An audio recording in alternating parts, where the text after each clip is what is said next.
நாம் தமிழர் கட்சியின் மாநில ஒருங்கிணைப்பாளர் சிவக்குமார் அக்கட்சியிலிருந்து விலகி தமிழக வாழ்வுரிமை கட்சியில் இணைந்துள்ளார். கடலூர் மாவட்டத்தில் நடைபெற்ற இணைப்பு நிகழ்வில் பேசிய அவர், நாம் தமிழர் கட்சியின் ஒருங்கிணைப்பாளர் சீமான் காலை ஒரு பேச்சு, மாலை ஒரு பேச்சு என நிலைத்தன்மை இல்லாமல் செயல்படுவதாக குற்றம் சாட்டியுள்ளார். மேலும் அந்தந்த மாவட்ட அமைச்சர்களிடம் சீமான் மறைமுக தொடர்பில் இருப்பதாகவும், அவரது பேச்சை மக்கள் காமெடி என நினைத்துக் கொள்வதாகவும் சிவக்குமார் விமர்சித்துள்ளார்.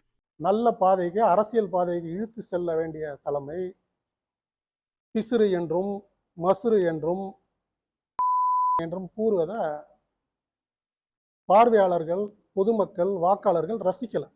இதை எதற்காக சொல்றோம்னு சொன்னா, தொண்டர்களே இல்லாத முற்றிலும் மாநில நிர்வாகிகள் கொண்ட ஒரு இயக்கமாக நாம் தமிழர் கட்சி மாறிக்கிட்டு இருக்கு. ஐயா பெரியாரினுடைய மாணவன் என்று அண்ணன் அவர்கள் சொல்வார். பின்பு பெரியார் அவர்களையே பெரியாரிசத்தையும் வீழ்த்துவதுதான் என்னுடைய நோக்கம் என்பார். அனைத்து இந்திய அண்ணா திராவிட முன்னேற்ற கழகம் என்ற ஒரு கட்சியே தமிழகத்தில் இல்லை.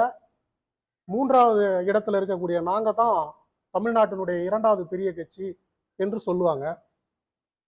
பிறகு எடப்பாடி பழனிசாமி என்னுடைய சித்தப்பா, தூய தமிழர் என்று அவருக்கு புகழாரம் சூட்டுவார். ட்ரெண்டை ஃப்ரெண்ட் ஆக்கிக்கோங்க. தந்தி டிவியின் சப்ஸ்கிரைபர்ஸ் அண்ட் ஃபாலோவர்ஸ் குடும்பத்தில் நீங்களும் இணையுங்க.